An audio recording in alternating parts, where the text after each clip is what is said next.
Oke ya. Nah, ini dari file yang aku sebut file pertama ya, yang heat exchanger satu ya. Nah, oke. Sebentar. Oke. Nah, kelihatannya ini file yang pertama, heat exchanger sheet. Nah, di sini. Atau artinya pertukaran panas ya. Nah, ini judulnya. Nah, ini. Kalau kita tanya, apa yang, kenapa panas perlu bertukar gitu ya. Nah, kita tanya ya, kenapa panas perlu bertukar? Ya, karena ada fenomena transfer ya. Ada fenomena transfer dari mana? Nah, pastinya nanti fenomena transfer ini terjadi dari antara suatu sistem ya. Nah, ini pengantar sedikit saja. Nanti kita detailkan antara sistem dengan lingkungan ya. Nah, ini. Dan ekspresi dari panas ini berupa apa? Nah, berupa temperatur ya. Nah, ada temperatur satu T2. Nah, nanti biasanya panas itu mengalir dari suhu tinggi ke suhu rendah. Nah, ini bisa T1-nya lebih besar daripada T2, atau T2-nya lebih besar daripada T1. Nah, ini. Gitu.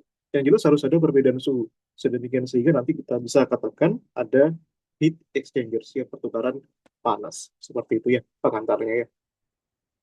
Kalau sama bagaimana? Kalau T1 sama dengan T2, maka tidak ada kesetimbangan panas, tidak ada pertukaran panas, adanya kesetimbangan panas, gitu ya. Itu nanti masuk hukum nol termodinamika.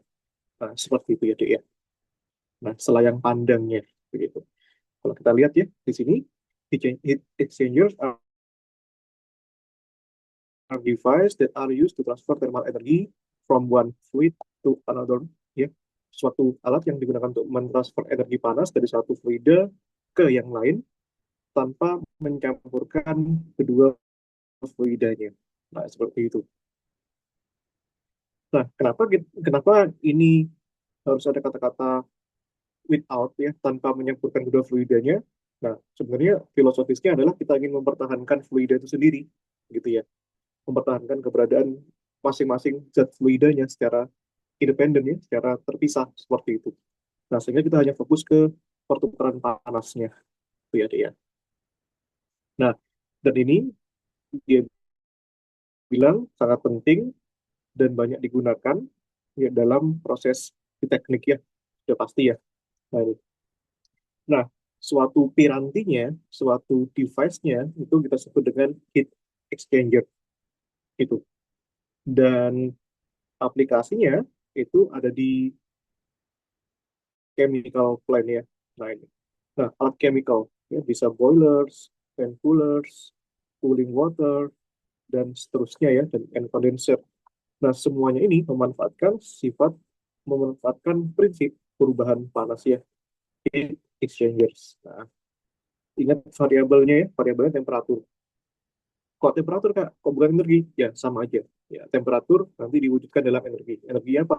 Energi thermal yang diwakili dengan temperatur. Itu. Nah, nanti eh, ide dasarnya itu sebenarnya eh ya, ide ide dasarnya itu adalah kita membuat suatu dua fluida yang pastinya terpisah ya dengan temperatur. Nah, ini ya, muncul nih temperaturnya nih. Nah, seperti aku bilang di awal nih ya, temperaturnya nih T1 dan T2 ini. Nah, dengan different temperatur ya, dan masih tadi sudah kita tahu ya bahwa temperaturnya pasti beda, nggak mungkin nggak beda, yang terpisah dengan suatu medium yang konduktif ya. Nah, konduktif, medium yang dapat menghantarkan panas. Kenapa kok digunakan medium yang sifatnya konduktif ya? Agar panas dapat mengalir ya. Lagi-lagi ujung-ujungnya adalah agar heat dapat mengalir, exchangers bertukar gitu. Nah, kebanyakan desain yang dipakai biasanya itu ya, yang digunakan untuk mengalirkan suatu fluid itu biasanya melalui suatu logam ya, tube logam ke fluid dan lain yang melewati suatu tube gitu ya. Dan si cara mentransfernya itu melalui sifat konveksi gitu. Dan ada juga yang melalui sifat konduksi ya. Dan sudah pasti tahu bedanya ya di Marshall ya. Konduksi apa yang mengalir, konveksi apa yang mengalir itu ya. Nah, keduanya ini nanti dibedakan berdasarkan ada atau tidaknya eh, eh, partikel yang berpindah gitu ya. Nah, nanti sebenarnya secara sistem itu dibagi tiga macam ya. Nanti ada konduksi, konveksi, dan radiasi gitu. Nah, ini sudah pasti tahu ya macam-macamnya. Nah, ini. Lalu berikutnya di sini nanti ada berbagai macam klasifikasinya. Nah, ini. Nah, yang paling umum adalah yang biasa kita gunakan dalam sistem pertukaran panas, yaitu dua fluida dengan temperatur berbeda terpisah dengan tube wall ya. Nah, jadi ini prinsipnya ini, nah ini ya, dua fluida yang satunya temperaturnya T1, T2, nanti yang jelas mereka berdua nggak sama, either dia T1 lebih besar daripada T2, kalau T1 lebih besar daripada T2, maka nanti panasnya mengalir dari kiri ke kanan ya. Kalau misalkan T2-nya lebih besar daripada T1, maka nanti panasnya mengalir dari kiri ke kanan, sehingga nanti tujuan kita adalah membuat ini menjadi suatu sistem yang setimbang ya, dalam artian T1 sama dengan T2. Tujuan kita adalah itu. Nah, bagaimana cara transfernya? Uh, by convection and conduction to the wall. Ya, nah ini. Nah, suatu piranti yang seperti itu yang biasa umumnya kita gunakan ya, yaitu ordinary heat exchanger.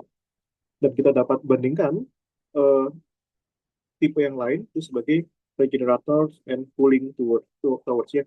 Ya, cooling and heating keduanya hanya berbeda masalah transfer panasnya ya. Kalau cooling itu dari suhu tinggi ke suhu rendah, kalau heating dari suhu rendah ke suhu tinggi ya dia. Nah, seperti itu. Oke. Nah, nah, nanti ini kita bisa bicara tentang pace ya, fase. Nah, alat untuk menukar panas yang pada umumnya itu, nah dapat kita bagi menjadi single phase ya, or two phase gitu ya. Fase tunggal atau fase double ya, dua fase. Kalau kita gunakan single phase ya, kedua fluida itu ya, baik dia melalui proses yang disebut dengan pendinginan atau pemanasan, remain in their initial gases or liquid states gitu ya. Mereka tetap mempertahankan keadaannya pada keadaan awal itu sebagai suatu gas atau keadaan liquid ya gitu. Gas atau liquid. Nah, single fase. Nah, jadi fasenya bisa gas atau bisa liquid gitu ya. Liquid ya pasti cairan ya. Nah, kalau gas itu gas apa aja? Yang bisa gas oksigen dan gas yang lain gitu ya. Nah, tapi kalau misalkan kita berurusan sama eh, alat pertukaran panas yang dua fase, gitu, either of the fluids may change in phase during the heat exchange process, gitu ya. Ya, entah fluidanya itu dapat mengalami perubahan fase selama perubahan prosesnya. Jadi kata clue-nya itu ini. Kalau two phase itu dapat uh, change heat phase, gitu ya. Nah, dapat mengubah fasenya. Nah, tapi kalau single phase, dia itu hanya dipertahankan keadaan inisial pada keadaan awalnya pada keadaan gas atau keadaan liquid itu. Nah, apa contohnya kalau kita berurusan sama two phase, gitu ya? Sederhananya kalau kita lihat es batu gitu ya, yang mulanya bisa padatan, tapi karena kita taruh di luar sehingga suhunya akan datang dari lingkungan ke sistem, suhunya sistem meningkat sehingga dia berubah menjadi liquid gitu ya. Misalnya, ya, H2O yang semula liquid, yang semula solid menjadi liquid. Nah, ini contoh yang sederhana. Nah, ini.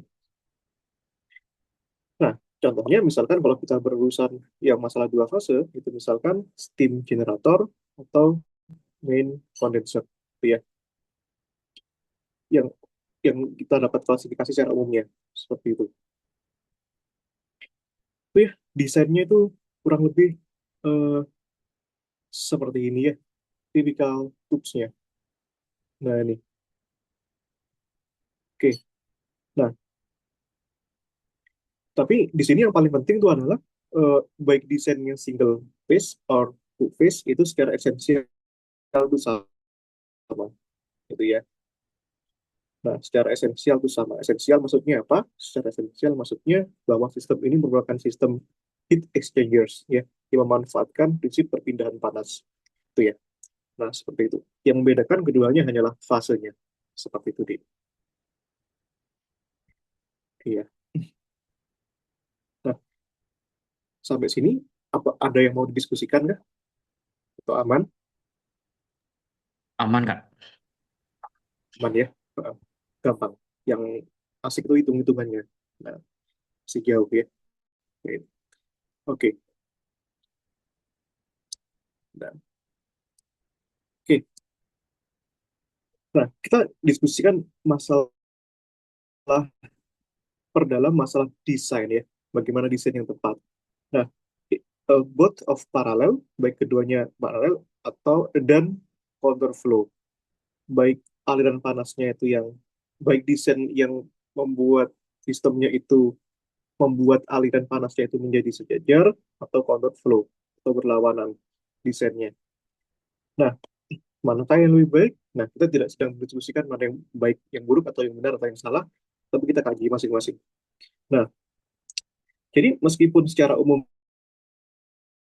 eh, alat yang didesain untuk membutuhkan panas itu secara desainnya itu bisa berbeda banget, gitu ya, extremely different in design. Jadi meskipun desainnya itu bisa berbeda banget, dan secara konstruksi, secara bentuk itu bisa single or two phase, nah, their modes of operation and effectiveness are largely determined by direction of the fluid. Nah, ini fundamental banget nih. Jadi kita nggak peduli masalah eh, sebenarnya masalah desainnya, baik konstruktifnya secara fase atau maupun eh, bentuk desainnya, tapi kita hanya peduli dengan modes ya. Modes itu apa? Modes itu ragam ya. Nah, variasi, moda ya. Ragam dari cara kita mengoperasikan dan efektivitasnya itu ditentukan dengan arah fluidnya. Nah, dia flow within the exchanger. Nah, kenapa? Nah, karena secara intuitif begini. Itu ya.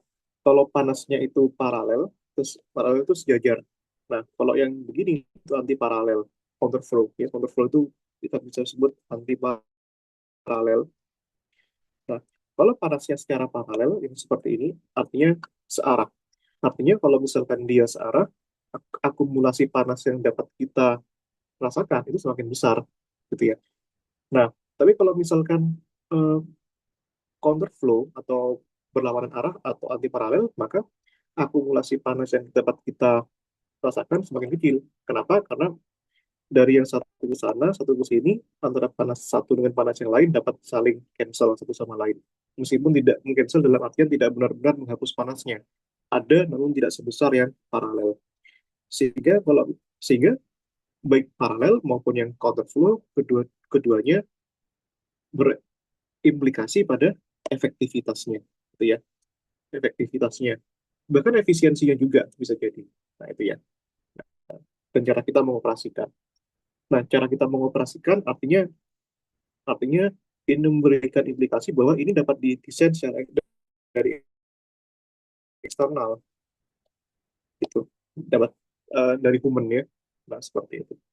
Oke. Tapi apakah yang counterflow ini tidak berguna? Ya tentu saja tetap ada gunanya. Seperti itu. Nah, nah penyu, eh, susunan dari aliran panasnya itu secara umum itu counterflow, and parallel flow. Nah, itu. Jadi secara umum seperti itu. Paralel atau anti-paralel. Tidak ada panas yang kita desain secara acak seperti ini, arbitrary seperti ini, nggak ada. Nah, karena secara umum dia terorientasi. Gitu. Nah, oke. Lagian kalau kayak gini tidak masuk akal juga. Gitu. Ya, meskipun secara natural panas itu seperti ini. Tapi nanti alam itu akan mengondisikan aliran panas sedemikian rupa, either dia paralel atau counterflow. Gitu. Nah, siapa yang mengondisikan ini menjadi panas yang acak ini menjadi seperti ini atau seperti ini, itu bisa eksternal atau natural gitu ya. Secara natural itu sudah bisa teralignment sendiri. Apalagi kalau kita bantu secara eksternal melalui peran peran alat, itu sangat mungkin sekali. Makanya di sini ada bilang operation ya.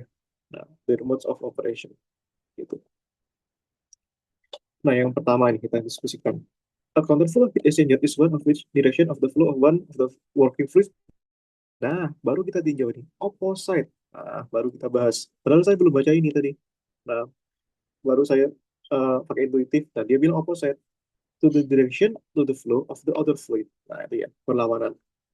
Tapi kalau misalkan paralel, both fluids in heat exchanger flow is in the same direction. Nah, baru aja kita bahas tadi. Same direction. Nah, entah dia ke kanan semua, atau ke kiri semua, gitu ya. Nah, nanti kita dapat lihatkan pada gambar 9, either dia paralel or counter flow. Nah, nih. Nah, kadang di bawah kondisi yang dapat kita kompromikan, gitu ya, eh, panas itu lebih banyak diatur secara counter flow, nah, daripada secara paralel. Nah, ini. Nah, mengapa demikian? Nah, ya meskipun di sini sudah dikasih disclaimer bahwa ini di bawah kondisi yang dapat kita komparasikan. Nah, gitu. Tapi lebih banyak yang counter flow. Nah, kenapa demikian? Nah, nanti kita perlihatkan ya. Nah, ini yang tadi kita bahas ini. Oke. Nah, ya, kalau paralel ya panas lewat dari sini. Nah, ini ya, lalu masuk keluar dari sini. Nah, ini. Tapi yang pasti kita harus tahu bahwa karena mengalirnya begini, berarti pasti suhu di sini ini T1 katakanlah T2, pasti suhu T1 lebih besar daripada T2. Nah, itu prinsipnya. Nah, ini. Nah, kalau yang begini, nah ini T1, ini T2, maka ini kondisi di mana T1-nya lebih kecil daripada T2. Kenapa? Karena T2-nya yang ngalir. Nah, itu. Nah, lalu peran tubes itu di mana? Tubes itu di sini. Nah, ini ya. Nah, ini tubes-nya. Nah, ini.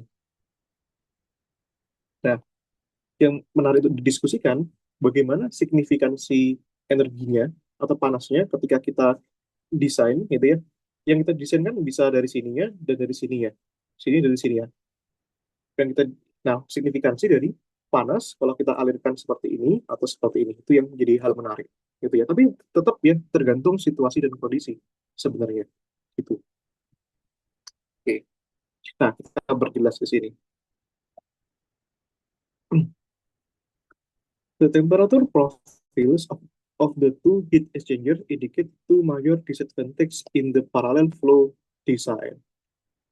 Nah, jadi karena ada eh, profil temperatur atau variabel temperatur dari two heat exchanger mengindikasikan ada dua kerugian kalau kita gunakan desain parallel flow. Nah, gitu ya. Nah, apa kerugiannya? Pertama, the large temperature difference at the ends, nah, figur 10 ya, kalau nanti kita bahas, causes large thermal stresses. Jadi, karena ada perbedaan temperatur, itu dapat menghasilkan eh, stres, ya, tekanan. Ya. Nah, kenapa dia disebut large? Ya, masuk akal juga. Seperti yang aku tadi bilang tadi, nah, semakin banyak searah ya ibarat gambarnya kayak air. Nah, airnya ini searah semua. Nah, artinya kalau misalkan airnya ini searah semua, akumulasi air yang bisa kita rasakan itu besar sehingga dia dapat menghasilkan stresses gitu ya.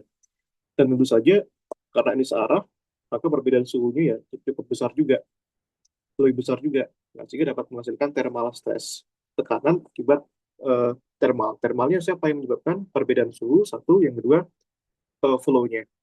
Masuk akal, make sense gitu. Nah ini, lalu eh, thermal stress ini eh, mempunyai impact ke mana? Tentu saja impact-nya ke eh, pipanya, bagian sekitarnya, dinding-dindingnya. Nah itu. Nah, sehingga kita harusnya harus mempunyai desain yang tepat untuk mengatasi thermal stress itu. Gitu. Nah, itu kerugiannya. The opposing expansion and contraction of the construction materials. Nah, itu ya. Nah, ini ya. Ternyata efeknya itu nanti dapat eh, ngaruh ke konstruksi materialnya. Gitu ya. Gitu ya. Opposing expansion and contraction. Ekspansi yang berlawanan dan kontraksi dan konstruksi dari material yang disebabkan karena eh, temperatur fluida yang beragam mengarah ke kegagalan material. Nah, barusan tadi aku singgung, nah, bahwa nanti itu hal yang seperti ini tuh bisa mengaruhi pada eh, sifat karakteristik materialnya. Masuk akal ya. Nah, itu logikanya seperti itu. Nah, nih. Ya kenapa? Karena material itu harus didesain tahan panas. Iya. Nah, tahan panas atau bisa kita katakan menyerap panas.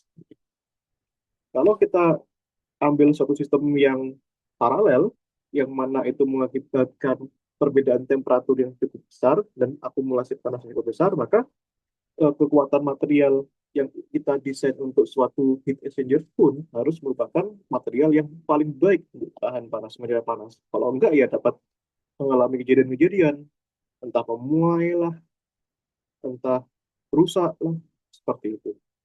Nah, tapi yang pasti yang kedua, temperatur dari eh, bag- dari tempat fluida yang keluar, nah dari heat exchanger never access the lowest temperature of the hot fluid.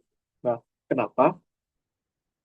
Ya tidak pernah melebihi temperatur terendahnya, ya karena untuk menjaga panasnya agar dapat keluar, gitu ya, untuk menjaga, gitu ya, menjaga panasnya tetap dapat keluar, gitu. Kalau misalkan sama, boleh nggak? Nah, itu ya. Kalau misalkan sama, kalau sama malah tidak terjadi aliran panas. Nah, kalau kalau misalkan ini nevernya dihapus misalkan, nah misalkan boleh melebihi temperatur dari eh, fluida yang mengalami pendinginan lebih besar daripada lebih kecil daripada temperatur dari hot, maka ya jelas aneh. Maka justru nanti kalau begitu ya cold fluid ini tidak bisa exciting, malah tertahan oleh hot fluidnya ini. Nah, seperti itu. Seperti itu. Nah, ternyata dari kerugian ini, dari hubungan satu kerugian satu dan kerugian ini, itu ya, itu menghasilkan perbedaan yang signifikan, distinct disadvantage. Nah, if the design purpose is to raise the temperature of the core fluid, gitu ya.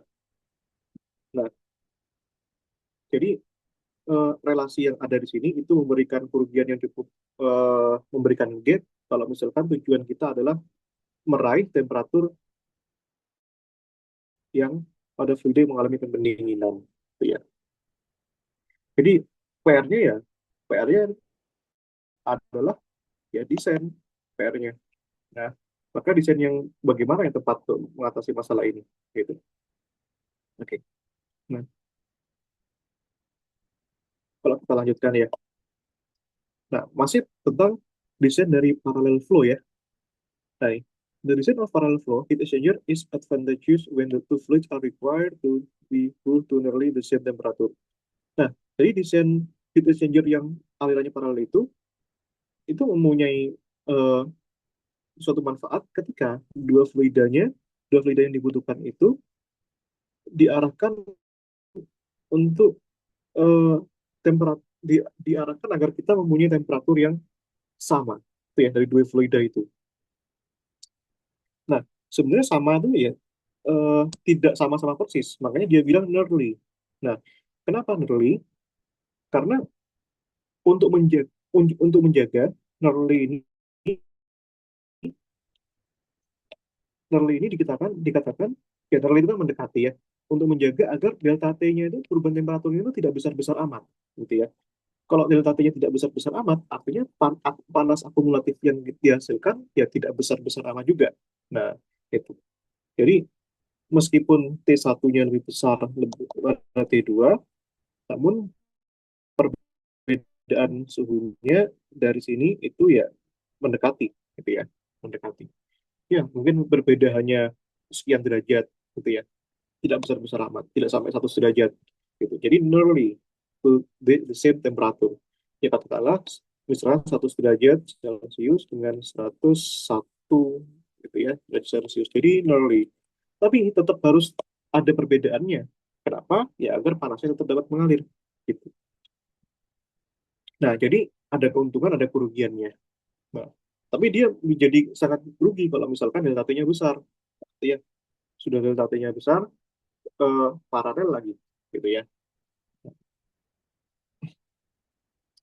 Nah, seperti itu. Itu yang parallel flow ya. Nah, lalu bagaimana dengan yang counter flow ya? Nah, ini. Yang counter flow, yang alirannya berlawanan, itu mempunyai tiga keuntungan yang signifikan dibandingkan parallel flow design. Ya, ada tiga keuntungannya. Pertama, ini. The more uniform temperature difference between the two fluids minimizes the thermal stresses throughout the exchanger. Jadi, eh, tekanan akibat pengaruh thermal tadi ternyata dapat diminimalisir dengan keberadaan counterflow tadi. Nah, dengan cara apa? Dengan cara mempertahankan perbedaan temperatur yang seragam di setiap fluidanya. Nah, ini masuk akal ya. Jadi kalau kalau panasnya itu mengalir, nah ini di sini, di titik sini, gitu ya. Nah, di titik sini, counterflow, di titik sini dan di titik sini. Nah, di masing-masing ini seragam. Nah, gitu ya. Ini misalkan di sini ya 30, 20 perbedaannya, 40, 30, 50, 40. Jadi selisihnya di setiap sisi itu hampir 10, 10, terus 10 gitu. Boleh juga sama. Misalkan di sini 30 juga, di sini 20 juga. Di sini misalkan 40 juga, di sini 30, 30 gitu. Nah, 30 di sini 20. Boleh nggak? Boleh aja. Tapi yang jelas di sini agar kita mempertahankan perbedaan suhunya, uniform. Ya. Nah, sehingga karena perbedaannya ini dipertahankan, maka thermal stress-nya dapat diatasi. Nah, bandingkan dengan yang ini, nah, misalkan ini ya, kalau begini, parallel flow. Nah, ini nanti ini kalau begini, nah, misalkan ini 40, ini 30. Nah, ini 50, ini 40. Ini sudah 10. Ini 10, tapi ini 10-nya ini akumulatif karena searah. Nah, berarti dijumlahkan. Tambahkan yang ini juga, ini 10 misalkan. Tambah gede, 30-an. Nah, gede. Nah, tapi yang ini saling saling apa namanya? Bisa meniadakan satu sama lain, makanya dia tetap dipertahankan. Nah, bisa nol nanti gitu ujung-ujungnya. Tapi nggak mungkin nol, tetap delta T yang harus dipertahankan. Jadi tambah-tambah besar. Nah, akumulatif sifatnya. Nah, itu. Nah, makanya untuk mengatasinya, dia buat suhu yang kecil tadi. Nah, misalkan 40, nah 39,5, gitu ya. 50, misalkan 49,5. Jadi, perubahan suhunya itu dipertahankan kecil sekali, sekitar 0,5, 0,5, gitu. Nah, itu yang diceritakan pada slide sebelumnya. Nah, ini.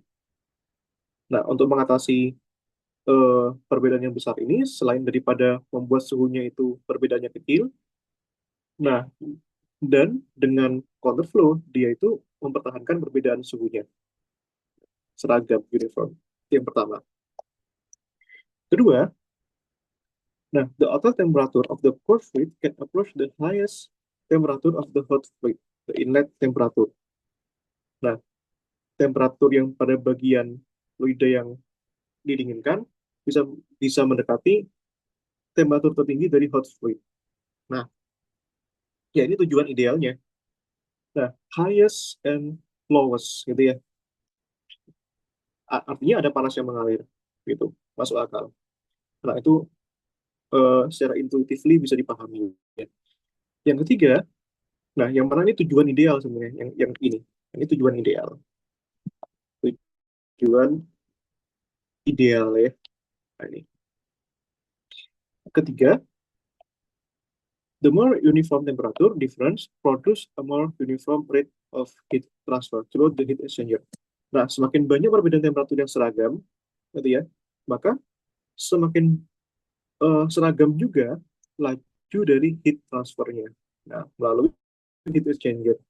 Jadi tujuannya itu ujung-ujungnya adalah mempertahankan laju panasnya. Jadi laju panasnya ya air misalkan ya. Jadi panas yang mengalir tiap waktu. Nah, sehingga nanti ini, nah dengan panas yang 10, misalkan tiap 2 detik gitu ya, sama ya tiap dua detik berikutnya sama, tiap 2 detik berikutnya sama. Nah, sehingga kalau kita akumulasikan di akhir pasti sama 10/2 sama dengan 5 joule per detik misalkan mempertahankan laju panasnya. Nah, tapi kenapa kok laju panas yang uniform itu penting? Kenapa kok misal kenapa kok nggak dibuat tidak uniform aja? Nah, karena dengan panas yang uniform itu kita dapat mudah mengukur untuk menjaga kestabilan panas gitu ya, uniform itu. Maka nanti kita bisa ukur di setiap sisi, panasnya segini, panasnya segitu gitu ya. Kalau malah nggak stabil, malah justru susah gitu ya. Kalau nggak stabil, kalau nggak stabil, mempersulit pengukuran dan tentu saja mempersulit kita dalam memahami desain, memahami outputnya, efisiensinya dan lain-lain. Lihat. Nah, tapi yang paling terpenting itu adalah eh, apakah desain yang paralel tadi atau yang counterflow tadi, perpindahan panasnya di dalam heat exchanger itu melibatkan konduksi, apakah dia melibatkan konduksi atau konveksi, gitu ya. Nah, itu sudah pasti konduksi dan konveksi. Nah, itu. Oke. Nah ini, jadi tidak bisa. Jadi selain desain yang sudah kita diskusikan tadi, tidak bisa kita lupakan juga peran konduksi dan konveksinya. Ini. Nah ini. Oke. One fluid thought convectively transfer heat to the tube wall where conduction takes place across the tube to the object wall. Nah, suatu fluida pada satu sisi yang panas secara konveksi berpindah ke dinding ya, di mana konduksi mengambil peran ya pada suatu tube-nya to the opposite wall gitu ya. Nah, gitu. Jadi di sini secara tidak langsung dia bilang bahwa dalam suatu perpindahan panas ya tidak terlepas dua peran sekaligus yang dapat dipisahkan, konduksinya dan konveksinya. Nah ini konveksinya di mana? Konveksinya itu terlibat pada suatu aliran fluida dari eh, din- dari apa namanya dari fluidanya ke dindingnya. Sedangkan konduksinya itu berperan pada dari tube wall ke opposite wall. Jadi dari dinding ke dinding seperti itu. Nah ini nah ini sudah dijelaskan nih. Nah dan itu panas itu secara konvektif transfer to second fluid. Nah, nah tapi yang namanya panas itu kan ada prosesnya. Nah dia itu perlu mengalir pada setiap seluruh panjangnya, di mana panjang ini yang ada pada exchanger-nya. Nah itu. The temperature of the fluids as they flow to the exchanger is not generally constant. Nah, secara umum nggak konstan memang, tetapi bervariasi terhadap panjang, sebagaimana diindikasikan pada gambar 10. Nah ini. Jadi, eh, secara umum tidak konstan, itu ya. Tetapi tetap idealnya laju panasnya tetap dipertahankan sama di setiap titik. Itu pasti. Jadi meskipun tetap jadi konstan, but uh, rate of heat is uh, assume konstan. Nah, lebih mudah untuk mengukurnya itu. Tapi bisa kita katakan panasnya bervariasi terhadap panjang. Nah, jadi kalau kita alirkan nanti ini, misalkan ini suatu batang gitu ya, nah, ini batang ya dari 0 sampai L. Nah, panasnya kita alirkan dari sini. Nah, ini ya, panasnya di sini nggak sama. Nah, ya nanti T di sini, T1, T2 di sini tidak sama. Nah, ini ya. Dan secara umum di tiap titik juga sama. Makanya T itu di sebarang X nggak sama. Di X0 nggak sama dengan T, di X sama dengan L. Nah, jadi ya, secara umum suhunya itu bervariasi. Nah, seperti itu. Kenapa bervariasi? Ya, idealnya memang seperti itu. Nggak mungkin dibuat sama. Sama kayak kita lagi, apa namanya, ngelas ya. Ngelas besi gitu ya. Nah, pastikan kita ngelas gini, gini panasnya ngalir. Gitu ya. Awalnya kita rasa suhu di sini nggak panas. Nah, tapi ketika ketika dipanasin, panasnya terasa di sini, dipegang di sini. Gitu ya. Gitu. Nah, dan laju panasnya itu bervariasi terhadap panjang juga. Because it's karena ini bergantung pada perbedaan temperaturnya between the hot and the cold with the point being viewed gitu ya. Ini. Oke. Nah, mungkin ada perbedaan eh, penjelasan tadi ya. Di sini rate of heat-nya itu bilang konstan. Kok ini bervariasi? Ya, tapi bervariasi itu variasinya tetap variasi itu mirip-mirip, nggak mungkin berbeda jauh, gitu ya. Konstan dalam artian nearly konstan, variasi dalam artian nearly varies, gitu ya. Perbedaannya kecil, tidak sesignifikan itu. Itu, itu poinnya. Nah, seperti itu. Ini ya, secara uh, by design ya. Nah, ini paralel, ya, fluid A, paralel flow case. Nah, kalau kita kasih counter flow-nya, bagaimana dan fluidanya dialir dari sini. Jadi ini, nah kalau fluidanya kita buat searah ya, dari sini, nah, keluar dari sini. Yang kita bisa mainkan itu peran dari fluid A. Nah, kita taruh dari sini, artinya kita ambil paralel, paralel. Kita tembakkan dari sini, artinya kita ambil anti paralel. Nah, nanti keduanya, either dia paralel atau anti paralel punya keunggulan dan kelemahan masing-masing, punya kajian fisis masing-masing, gitu. Tapi dalam realitanya dalam industri itu tidak dapat dipisahkan. Ya, seorang engineer pasti nanti menganalisis mana yang kita gunakan efektif untuk kasus ini, mana yang kita gunakan efektif untuk ini. Nah, jadi dalam permainan rekayasa itu kita tidak berbicara desain mana yang paling benar, gitu ya, melainkan desain mana yang paling menghasilkan kerja efektif sesuai dengan tujuan yang saya inginkan, gitu ya. Nah, saya saya menginginkan efisiensi panas yang besar. Oke, secara efisiensi yang paralel oke, tapi kelemahannya eh, kemampuan material untuk menahan panasnya kurang, gitu ya. Nah, oke, saya ingin menghasilkan efisiensi yang apa namanya? Saya ingin menghasilkan suatu desain yang tahan lama. Oke, kita bisa pakai yang counterflow case, tapi efisiensinya mungkin tidak sebanyak itu. Tapi kita punya desain yang tahan lama, gitu ya. Ya, kedua-duanya punya plus minus lah ya. Nah, seperti itu. Dan seterusnya, ya. Gitu, Dik. Dan ini ya, eh, desain dalam dunia industrinya ya. Gitu. Bisa diperjelas tuh.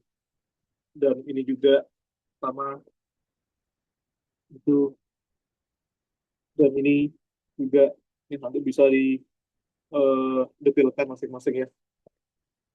Ini juga lanjutkan, nah, dan seterusnya.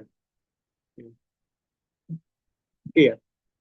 Mungkin sampai sini ada yang mau didiskusikan dulu, Di? Mungkin ada yang belum jelas. Sudah aman, Kak? Aman ya, gampangnya. Iya. Oke. Nah, sekarang kita diskusikan tentang cooling towers ya, tower pendingin. Nah, ini. Ya namanya juga cooling. Tujuannya untuk mendinginkan. Nah, fungsi tipikal dari suatu tower cooling itu adalah untuk mendinginkan eh, air ya dari mesin daya ya yang ditanam di udara, nah, dan mempunyai kontak langsung dengan air yang lain, gitu ya, direct kontak. Jadi air, eh, water dihubungkan dengan water yang lain. Nah, tapi kita pasti harus sudah menduga yang paling fundamental pasti tujuannya kita mengkulingkan ini dihubungkan dengan ini yang pasti suhu ini T1 ini T2 nggak sama suhunya, gitu ya. Nah, tujuan kita adalah membuat rendah T1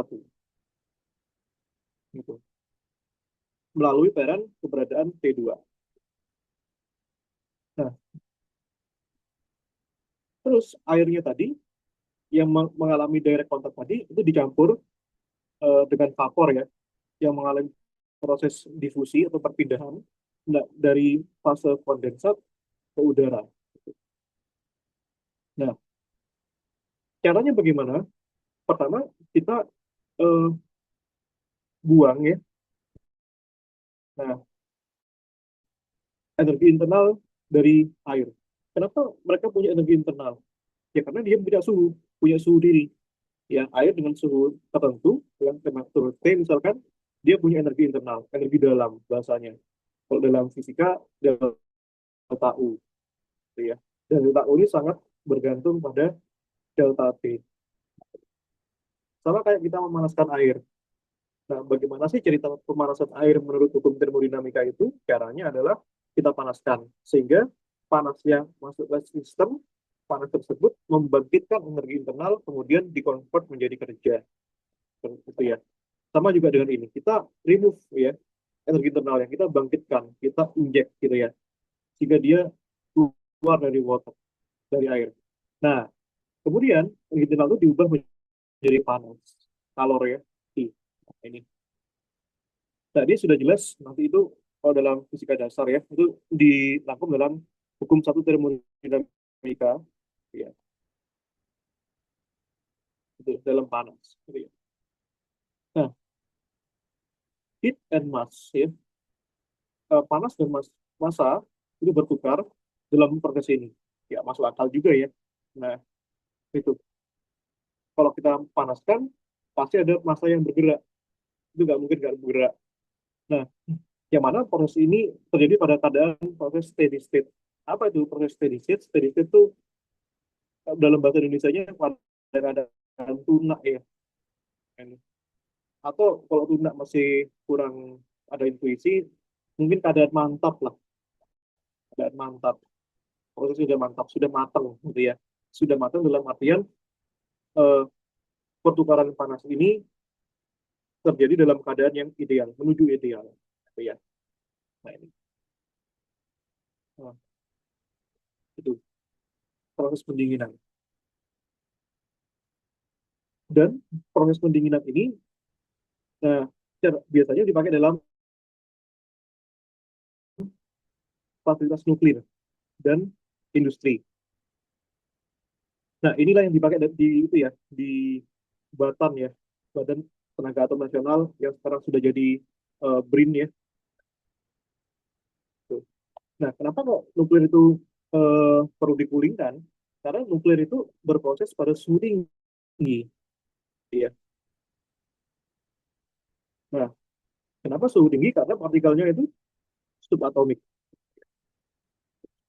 Subatomik itu harus bekerja pada suhu yang tinggi. Nah, dan alatnya juga besar, ya. Makanya kalau di ITB itu namanya high energy physics untuk mempelajari nuklir pas physics itu. Nah, tapi yang jelas peran cooling tower itu sangat penting dalam hal ini, ya. Karena nuklir itu membutuhkan suhu yang sangat tinggi. Nah, ini setinggi berapa? Ya jelas, yang jelas lebih dari 1000 Kelvin ya, karena tinggi banget ini. Nah, karena tinggi, maka kita gunakan chambers, chambers ya, plug chambers atau wooden yang similar, yang serupa dengan konstruksi ini. Nah ini, nah caranya bagaimana? Ya kita pompa aja, uh, ya air yang mau didinginkan ke bagian atas. Where it is distributed by spray or wooden tube. Ya, nah ini. It then falls to the tower, splashing down from deck to deck. Ya, kemudian jatuh ke suatu tower atasnya, uh, splashing down, ya turun ya, turun satu persatu dari deck to deck. Nah,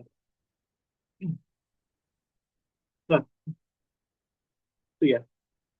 Tapi yang uh, bikin menarik ya, kenapa kok kita alirkan suhu dinginnya itu ke atas gitu ya, kok nggak ke bawah? Itu yang jadi pertanyaan yang menarik gitu ya. Nah itu yang harus dipikirkan itu. Nah, kemudian jadi tadi sudah ada variabel yang penting ini. Pertama, delta U, perubahan energi energi internal. Energi internal itu sama kayak energi diri lah, gitu namanya. Analoginya gini. Nah, kita punya energi diri, gitu ya. Kita punya tenaga diri. Nah, tenaga dirinya kita misalkan 10 Joule, gitu ya. Itu asumsikan entah dia sudah makan atau sebelum makan. Nah, kemudian dia makan, nih, energinya masuk. Nah, sehingga kalau energi masuk itu apa? Panas. Nasi itu panas. Nah, sehingga delta U-nya dibangkitkan agar kita dapat beraksi menjadi sebuah kerja. Itu analoginya. Ya, tenaga dalam lah. Kemampuan diri lah. Nah, ternyata di sini nggak cuma itu doang. Nah, ada entalpi yang berproses di sana.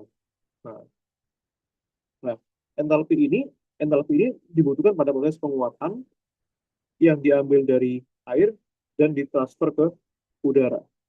Nah, masuk akal ya. Kenapa muncul entalpi?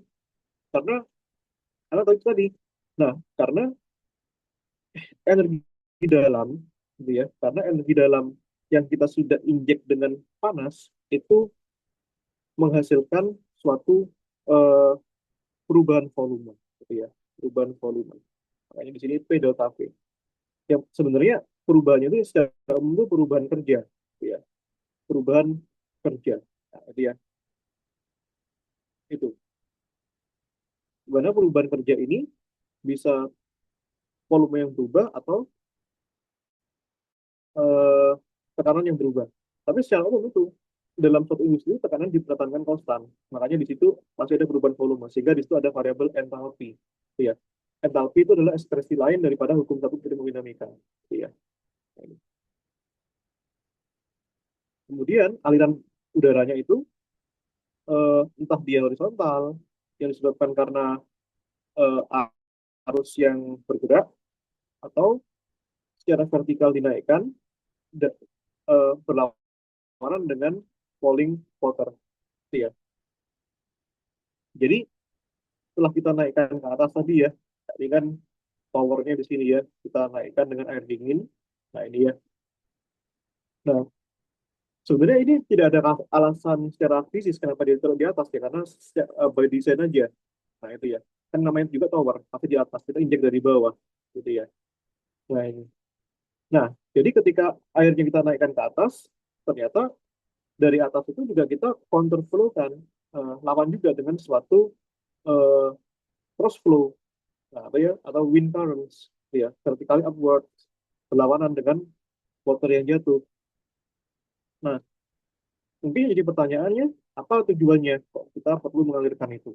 Nah, nah tujuannya adalah untuk menetralisir aja, eh, menetralisir suhunya agar dia kembali ke keseimbangan. Karena pada saat dia bergerak di awal itu, suhu di sekitar pipa-pipa ini pasti dingin, gitu ya. Karena namanya juga cooling, mengkulingkan ini.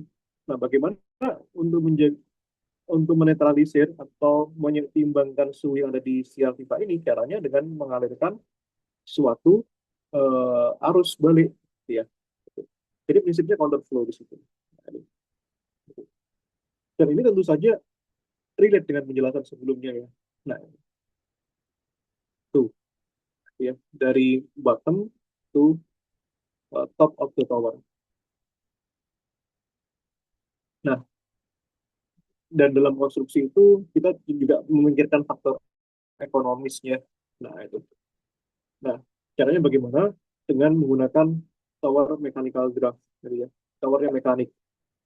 Nah, yang mana konstruksi yang kita harapkan itu ukurannya kecil, nah, tapi dengan kapasitas yang sama. Ya, kenapa kecil? Ya, ya tujuannya untuk ekonomis. Nah, kenapa kita tinjau capacity? Ya, karena dengan capacity yang baik, kita dapat melakukan proses cooling itu secara optimal. Gitu. Nah, itu dia. Nah, oke. Ini ya, berikutnya. Nah, ini kita sudah eh, membahas yang fundamental. Jadi, suatu proses yang tadi kita bahas secara panjang kali lebar di awal itu, yang penyebabnya ini, difference in temperature. Nah, ini ya, which is impact to heat exchanger.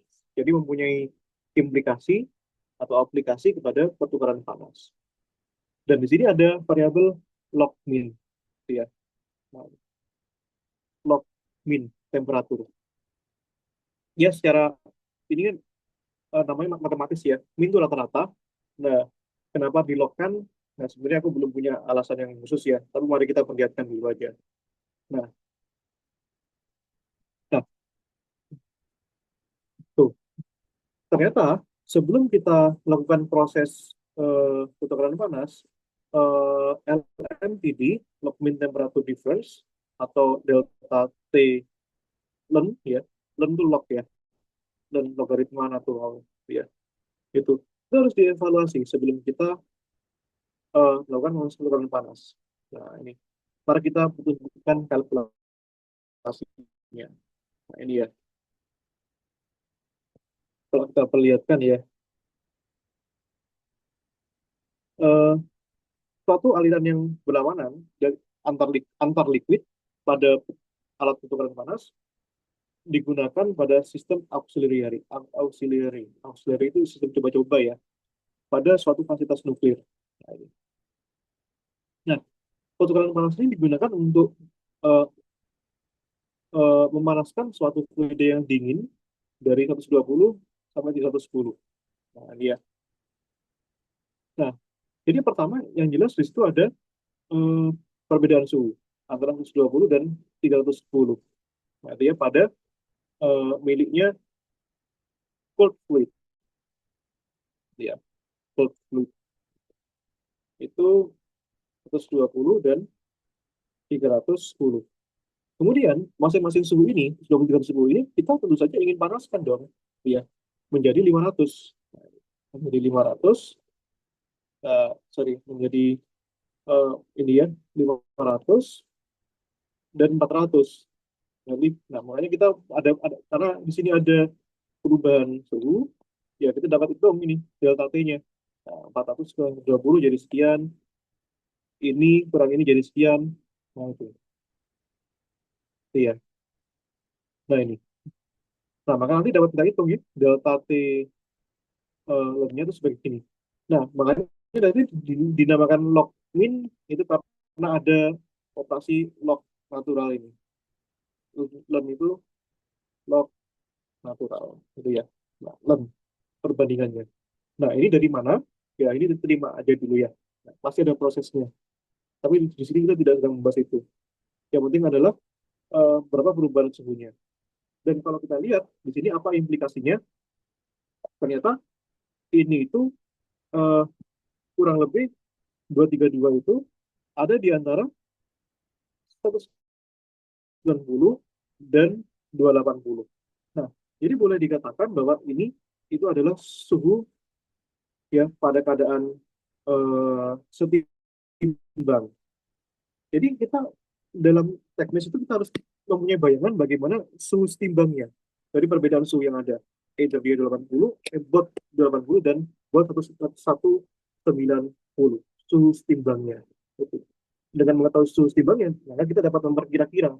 Maka eh, desain yang kita buat ini kita mentokkan sampai berapa sih? Atau kita jangan kelebihan berapa sih? Nah, seperti itu. Nah, dan kalau kita lihat ini, nah sebenarnya dari kacamata orang awam tanpa lok-lokan ya, tanpa lok-lokan ini, asumsi kita belum tahu perumusan ini. Nah, orang bisa melihat ini, misalkan kita bukan anak tech team. Nah, ya kita pengen tahu nih suhu timbangnya berapa nih. Nah, maka orang bilang apa? Ya coba rata-rata aja, rata-rata aja. Nah, kita rata-ratakan deh. Harusnya sih mirip dengan ini ya, 232 ya. Harusnya mirip 280, tapi kalau sekalipun beda pasti beda dikit. 90 bagi 2. Aduh, sorry, sorry. Jadi, ini kan 470 ya. Nah, coba kita bagi. 470 bagi 2 itu 235 ya. Nah, ini kan ternyata. Nah, ini. Nah, mana yang dipakai? Ya tentu saja kita sebaiknya pakai ini. Karena ini kaitannya sama akurasi ya. 232 sama 235. Nah, apakah perbedaan 3 derajat Fahrenheit di dalam suatu industri itu dapat mempengaruhi kinerja? Nah, eh, ini bukan masalah mempengaruhi atau tidak. Ya, ini masalah eh, kebaikan kebaikan dari apa efisiensi aja, akurasinya seperti itu. Gitu ya. Nah, ini. Dan tentu saja ini lebih rendah, gitu ya. Nah, patokan suhu lebih rendah itu lebih lebih lebih enak, gitu ya. Jadi dalam bayangannya bisa rata-rata, gitu ya. Jadi makanya di sini, nah coba kita lihat. Ini tuh min, ini men ya, men ini rata-rata. Makanya ini kita padukan antara log nah, dan min, gitu ya. Dengan operasi log dan min, itu rata-rata seperti itu. Nah, kenapa perlu hitung LMTD dulu ya untuk mengaproksimasi, gitu ya, suhu pertukaran panasnya itu di setimbangnya itu berapa sih? Nah, seperti itu. Nah, setimbang itu suhu akhir. Sederhananya kayak gini. Nah, misalkan ya, simple aja. Nah, misalkan saya punya eh, suatu es gitu ya. Nah, ini. Kemudian dalam satu es ini saya tuangkan sebuah kopi panas gitu ya. Kopi panas gitu ya. Ini suhunya T1, ini suhunya T2. Maka ketika ini dituangkan, maka nanti suhunya akan bercampur dan suhunya ini akan menyesuaikan diri dengan sistemnya sedemikian serupa sehingga kita dapat suhu setimbang. Ya, ini kan pasti kan T1 lebih besar daripada T2 ya. Suhu setimbang ini pasti lebih kecil daripada T1 dan lebih besar daripada T2. Sehingga dia di tengah-tengah, sama kayak ini. Ya, sama kayak ini, di tengah-tengah ya. Itu sederhananya. Nah, jadi suhu setimbang itu suhu akhir. Nah, itu ya. Itu. LMDT. Nah, suhu akhir. Eh, pertanyaannya nanti, apakah suhu akhir itu ketika kita eksekusi secara engineer, apakah nanti di akhirnya benar-benar 232? Tentu saja tidak sepresisi itu ya, tapi minimal kita mempunyai bayangan yang tepat bagaimana suhu akhir itu di akhir. Makanya LMTD itu kita tentukan di awal, gitu ya. Nah, seperti itu deh. Oke. Nah, ini ya. Nah,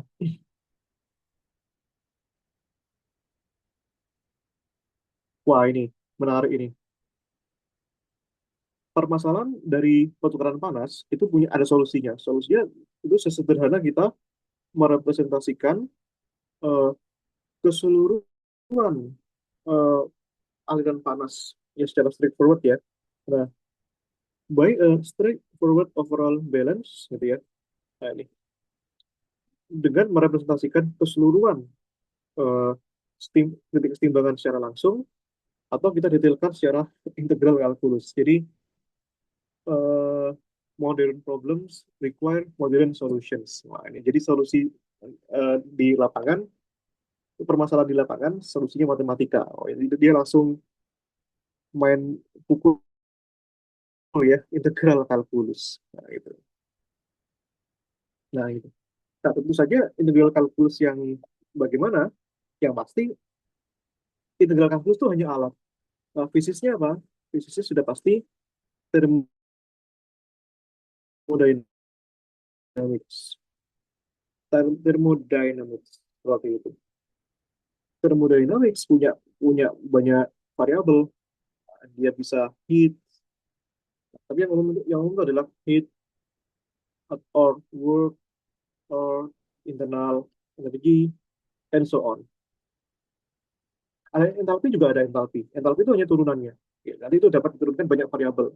Ada entalpi, ada Gibbs energy, ada free energy, seperti itu. Nah, ini. Tapi yang dasar satu ini, dasarnya itu tiganya ini. Nah, ini. Jadi ini sangat straightforward sekali solusinya, langsung dikasih integral kalkulus. Ya, misalnya pada kasus eh, mesin generator, steam generator. Contohnya, itu ya, kita bisa analisis dengan eh, overall by and overall energy balance. Ya, jadi dapat kita hitung dengan memperlihatkan keseluruhan energi kesetimbangannya. Nah, ini lagi-lagi kata-kata setimbang nih. Nah, from the feed water inlet to the steam outlet in which the amount of heat transfer can be expressed. Nah, ini ya, ini ya. Nah, di sini ada delta H. Gitu. What is delta H? Pertanyaannya seperti itu. Nah, ini. Nah, delta H ini adalah perubahan dari entalpinya, dari fluida. Nah, kenapa terjadi perubahan entalpi? Pertanyaannya. Nah, karena entalpi itu, tadi sudah aku jelaskan ya, entalpi itu relate sama dua hal. Nah, eh, perubahan internal dan perubahan eksternal. Nah, internal internal itu perubahan akibat eh, perubahan suhunya, yang kemudian implikasinya kepada energi internal. Kalau eksternal itu perubahan sistemnya, perubahan volumenya. Meskipun volume itu tetap dalam realitanya, dalam desain itu bisa dijaga konstan, bisa dibiarkan berubah. Ya, itu ya. Tapi poinnya adalah pasti ada perubahan entalpi di sana. Kalau ada perubahan entalpi, maka ada kalor. Gitu ya. Itu. Itu cara berpikirnya. Nah, ternyata eh, steam generator yang sama juga bisa dianalisis dengan kesetimbangan energi dengan persamaan ini. Nah, dia IMC P delta T. Nah, CP ini adalah heat capacity ya. Ini konstan. Nah, ini konstan sifatnya. Nah, ini. Karena konstan, sebenarnya ini adalah variabel yang bebas ya. Variabel yang bebas maksudnya apa? Dalam artian kita bisa desain dalam laboratorium. Masanya seperti apa, kapasitasnya seperti apa. Karena setiap eh, fluida atau setiap material itu punya massa dan kapasitas panas yang berbeda-beda gitu. Maka sepintar-pintar apa kita dapat mendesain M dan CP-nya untuk mengatur panasnya ini. Nah, ini. Sedangkan delta T ini adalah variabel terikat. Iya. Nah, ini. Tuh. Oh, maaf, kok terikat kontrol. Iya. Yang terikat adalah I-nya. Gitu. Suhu itu adalah variabel yang bisa kita kontrol. Gitu ya, nanti. Nah, ini. Sedangkan eh, kontrolnya menggunakan apa? Ya, menggunakan fluidanya tadi. Entah dia eh, fluida A atau fluida B. Nah, tapi yang paling jelas adalah bagaimana kita mengoperasikannya. Entah dia paralel atau anti paralel. Nah, itu kontrol delta T itu pada apa tadi? Pada paralel dan anti dan counter flow-nya. Nah, paralel dan counter flow menghasilkan delta T yang berbeda-beda. Sedangkan M dan JP itu dapat kita desain. Entah pipanya kayak fluidanya kayak gitu ya. Nah, seperti itu. Sehingga implikasinya apa? Di Q-nya tuh, di kalornya gitu ya. Nah, ini.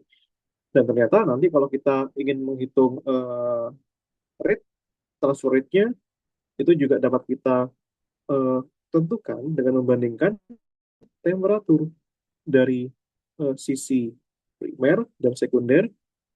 Ya, primer dan sekunder ini mungkin abstrak ya, tapi coba aku nanti jelaskan secara sederhana. Sisi primer dan sekunder with the transfer characteristic of steam generator using the equation ini. Nah ini. Jadi primer dan sekunder ini merujuk kepada sisi mana yang kita dahulukan dalam proses pemanasan, gitu ya. Itu. Sekunder itu sisi setelahnya, gitu. Nah, before after lah analoginya. Nah, dapat digunakan seperti ini. Nah, jadi kalau kita menggunakan proses ini, di sini ada U ya. Ini ada A, tapi yang penting itu adalah ini. Nah, delta T tadi. Delta T tadi adalah proses yang menggunakan LMTD tadi. Nah, ini. Log mean, temperatur, gitu ya, differences. Nah, atau ini sebenarnya timbangnya lah. Jadi kalau dengan proses ini, enaknya itu dapat kita atur dulu di awal timbangannya, gitu ya, dengan merumuskan kalori ini.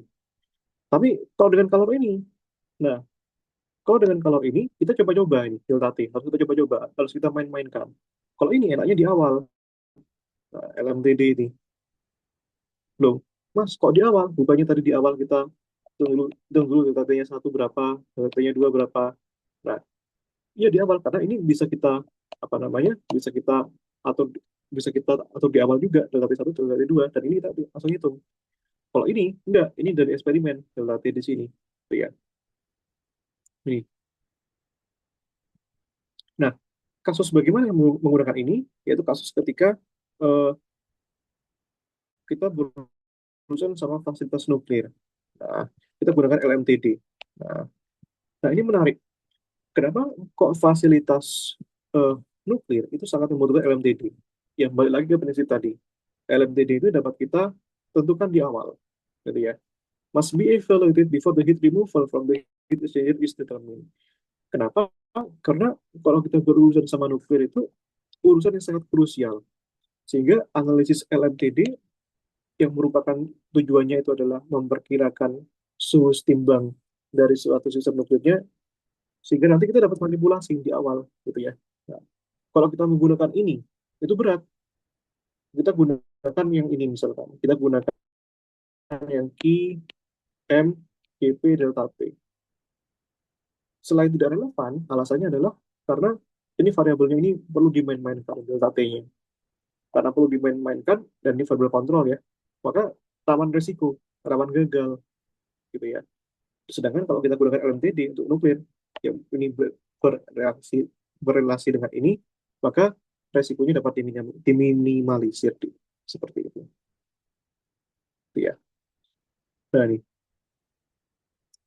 Dan ini tentu saja konsekuensinya kalau steamnya itu, alirannya itu masuki kondenser, pengembunan, maka ini berubah fase, itu sudah jelas ya. Dan ketika condensation itu terjadi, nah maka kita dapat menghitung kalor laten daripada kondensasinya. Nah, kalor laten ini apa? Kalor laten ini kalor yang menyebabkan suatu benda itu berubah fase, gitu ya, berubah wujud loh. Nah ini itu berubah wujud. Ada dua macam kalor. Satu kalor yang akibat perubahan panas, satu kalor itu akibat berubah wujud. Nah, itu yang berubah wujud itu namanya kalor laten. Nah, ini. Dan seterusnya ya, dan seterusnya eh, liquidnya itu mengalir sehingga terjadi proses transfer panas pada saat sirkulasinya dan kemudian jatuh pada bagian bawah di kondensernya. Seperti itu. Itu ya prinsipnya. Kenapa ada kalor laten? Ya karena konsekuensi logis saja. Karena sistem itu nggak mungkin berubah suhu doang. Pasti berubah berubah wujud juga.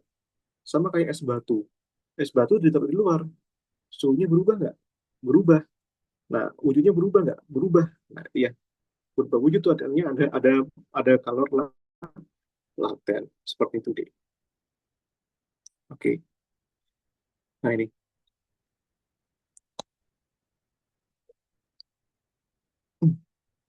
Oke. Bentar ya. Nah, sampai di sini ada yang mau didiskusikan, Dik?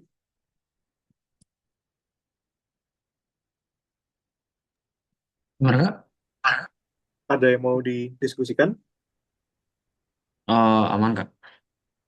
Aman ya? Nggak ada ya? Iya. Ya, Gimana? ini bisa kita nalar ya. Baik. Oke. Tapi dalam kenyataannya, dalam proses aliran panas itu kita tidak bisa harus bisa meminimalisir error ya. Nah, error itu adanya cavitation pada proses condensate. Cavitation itu sebenarnya itu ada kayak semacam gelembung-gelembung uap ya dalam fluidanya itu.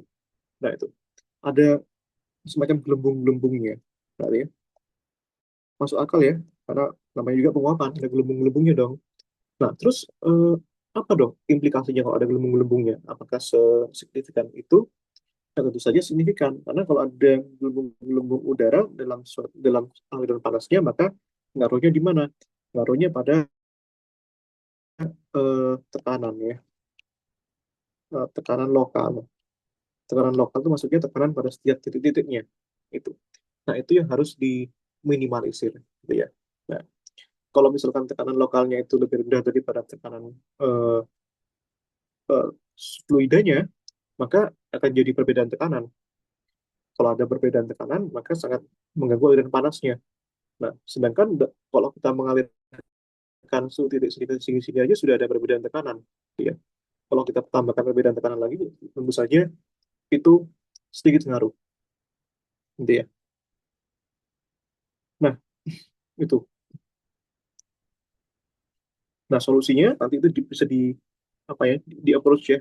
Seminar as tools for similar operation for the example ya. Nah, contohnya ini. Nah, ini. Permasalahan overall heat transfer coefficient. Nah, ini. Nah, nanti, nah, itu kita penting dalam menghitung U0. Nah, U0 ini tadi ada di variabel ini, U0 ini. Nah, ini. I, U0, A0, delta T, Ln. Nah, kenapa kita butuh untuk U0 ya? Untuk menghitung panasnya. I, A0, U0, delta T0.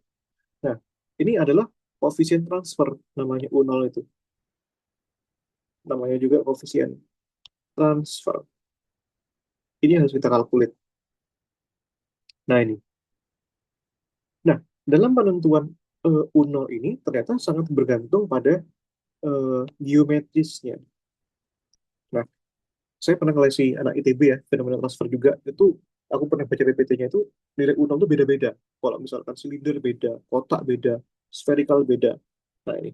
Ada itu PPT detailnya. Di buku apa sih namanya? Saya lupa. Nah, buku ini ada bukunya. Nanti kapan-kapan kita bahas ya. Itu untuk rectangular dan cylindrical coordinates itu berbeda-beda. Makanya kita bahas geometrisnya. Itu. Nah, tentu saja kita tidak membahas dari mana turunan ini berasal. Kalau turunan ini berasal ya sangat lama, lama tentu saja.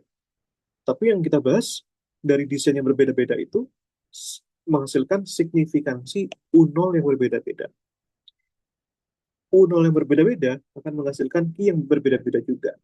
Nah, jadi pertanyaannya kembali lagi, dengan key yang berbeda-beda, yang dipengaruhi dengan geometrisnya, maka tujuan engineer adalah membuat desain yang menarik sedemikian sehingga dapat kita atur nilai key-nya seperti itu. Gitu ya. Ini banyak rumusnya, nggak cuma ini doang. Gitu ya. Nah, ini ada variabel nih. Nah, di sini ada H ya. H itu adalah koefisien konveksi, ini konduksi, ini konveksi, dan ini rate panasnya kalau nggak salah. Delta L itu rate panasnya. Kenapa kok ada H1 dan H2? Karena H1, H2 itu konveksi. Konveksi dipengaruhi apa? Dari fluida. Fluidanya ada berapa? Fluidanya ada dua. Tahu dari mana? Di gambar tadi. Kalau kita lihat gambarnya ya. Tadi ada fluida A, ada fluida B. Transfer antar fluida itu ada dua fluida. Makanya di situ ada dua koefisien konveksi. Nah, seperti itu. Konduksi cuma satu. Karena kenapa? Tubnya itu terdiri dari satu bahan saja. Tapi nanti kalau kita punya tub ya, yang berbeda bahan, bisa kita buat dua. K1 dan K2. Nah, itu. Kenapa? karena tiap bahan itu mempunyai koefisien konduktivitas yang berbeda-beda seperti itu. Nah ini ya. Oke, kita ini example-nya ya. Nah, kalau kita mengacu pada bagian konveksinya, nanti kita dapat menghitung heat rate ya per foot ya, tiap satuan kaki ya, dari suatu kondenser pendingin dengan kondisi berikut. Delta LR ini sudah diketahui. Nah, ini ya, ini sudah diketahui nih, delta T, T-nya itu. Nah, diameter eh, luarnya itu 0,75 inci, dan ketebalannya 0,1 inci. Ya, tentu saja itu harus diperhitungkan juga ya, karena diameter yang berbeda akan menghasilkan laju panas yang berbeda pula, dan ketebalannya juga. Nah, misalkan eh, interconnectivity transfer coefficient itu ini. Ya, U0-nya itu, ini U0 kayaknya ya. Tapi coba kita cek lagi ya. Dan koefisien, apa namanya? Oh, sorry, bukan, bukan, bukan. Ini inner konvektif ya, berarti H1 ya. Dan konduktivitasnya itu K, dan outer, ini, itu adalah H2. Ya, jadi ini nanti berimplikasi pada fluida masuk dan fluida yang keluar. Ini masuk akal. Nah, masuk akal di mana? Lihat desain yang di awal tadi. Nah, desainnya begini. Ini ada bagian ini, ada bagian yang masuk, ada bagian yang keluar.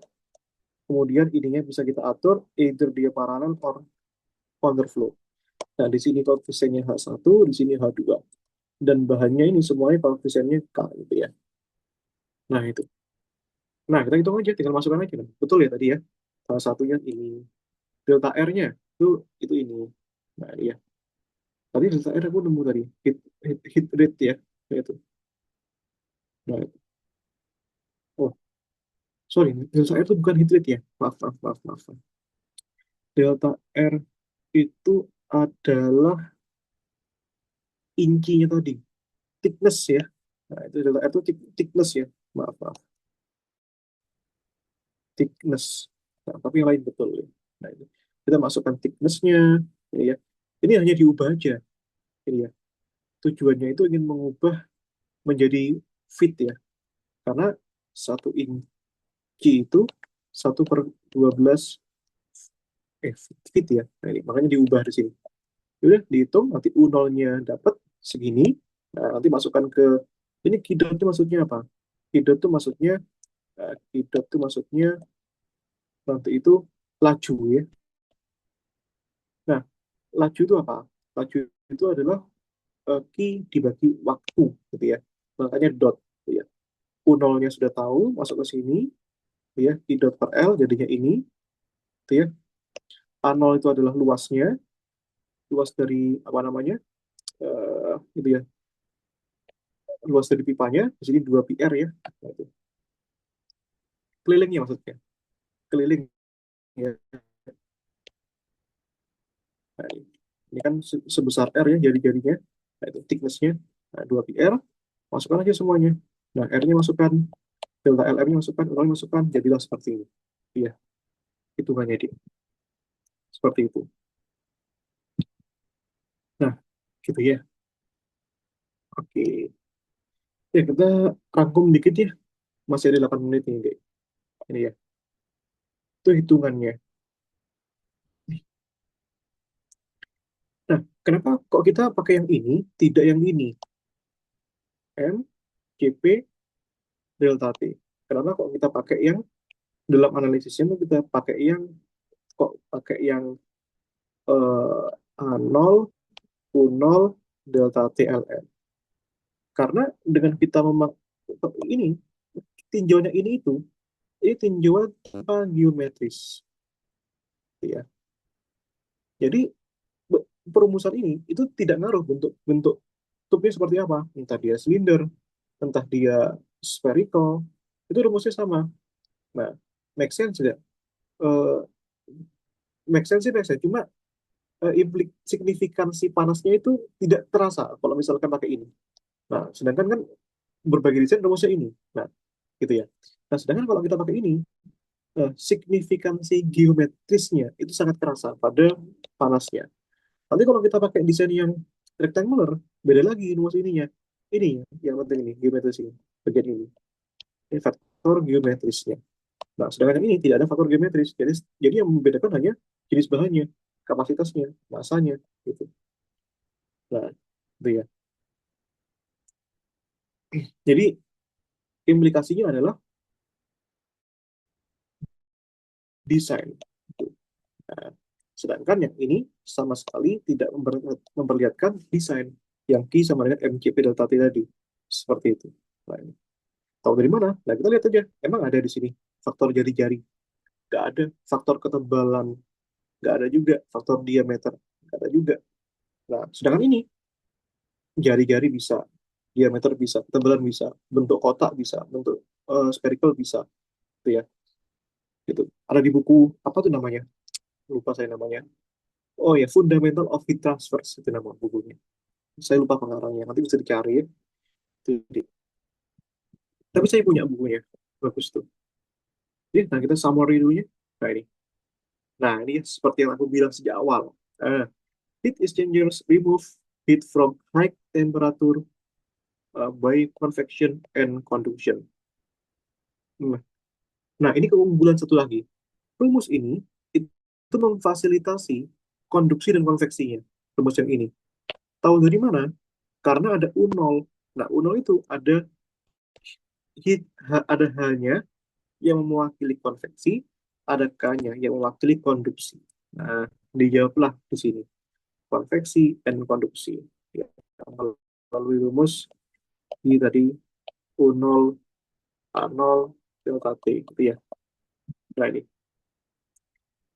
Yang kedua, counterflow heat exchanger secara itu umumnya memindahkan panas ya, remove more heat ya than parallel flow heat exchangers ya. Menghilangkan banyak panas. Ya, kenapa? Ya karena esensinya counterflow itu menghilangkan memang, meniadakan gitu ya. Panas yang mengalir dari sini kita neglect ya, abaikan gitu ya. Nah, sedangkan esensi dari parallel flow itu bukan meremove, esensinya itu adalah menambah. Karena kenapa? Karena searah gitu. Parallel flow heat exchanger have a large temperature.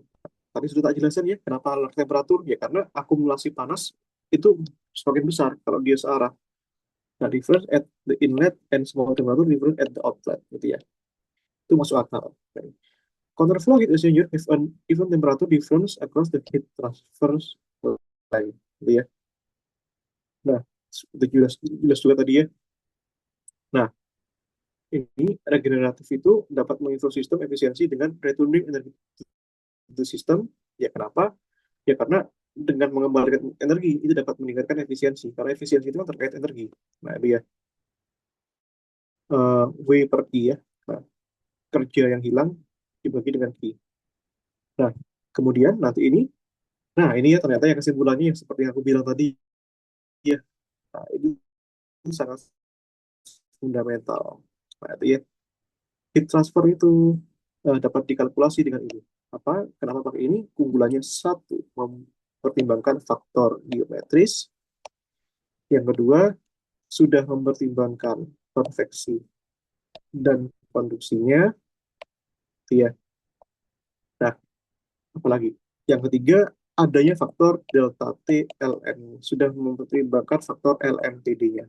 Nah, sehingga ini sangat valid kalau kita gunakan ini pada sistem yang nuklir. Nah, seperti itu ya.